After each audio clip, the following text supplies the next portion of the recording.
हिंदू पुराणों में समुद्र मंथन, देवताओं और असुरों द्वारा अमृत प्राप्त करने की कथा सृष्टि का एक गूढ़ प्रतीक है। लेकिन क्या यह कथा केवल देव असुर की नहीं, बल्कि हमारे भीतर के संघर्ष की भी है?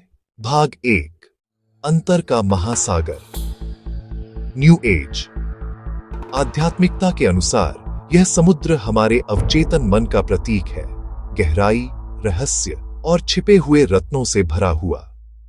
जब हम ध्यान और आत्म मंथन के माध्यम से इसे चर्न करते हैं, तो दबी हुई भावनाएं और विचार ऊपर आने लगते हैं।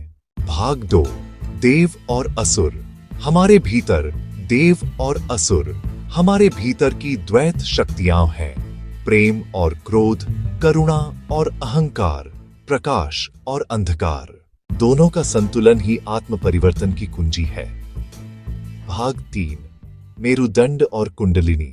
मंदराचल पर्वत मेरुदंड, स्पाइन का प्रतीक है और वासुकी नाग कुंडलिनी शक्ति का।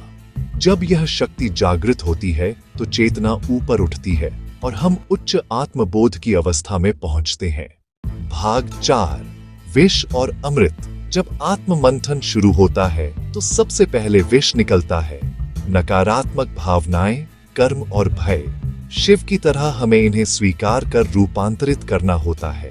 इसके बाद आता है अमृत, ज्ञान, शांति और आनंद का रस। भाग 5, खजाने और संतुलन। मंथन से अनेक रत्न निकलते हैं, करुणा, साहस, प्रेम और अंतर्दृष्टि। संदेश है, प्रकाश और अंधकार दोनों को स्वीकारो, तभी सच्चा संतुलन और मुक्ति संभव है। समुद्र मंथन कोई बाहरी कथा नहीं, यह हमारी आत्मा की यात्रा है। जब हम भीतर का महासागर मंथन करते हैं तो हमें अपना दिव्य स्वरूप प्राप्त होता है।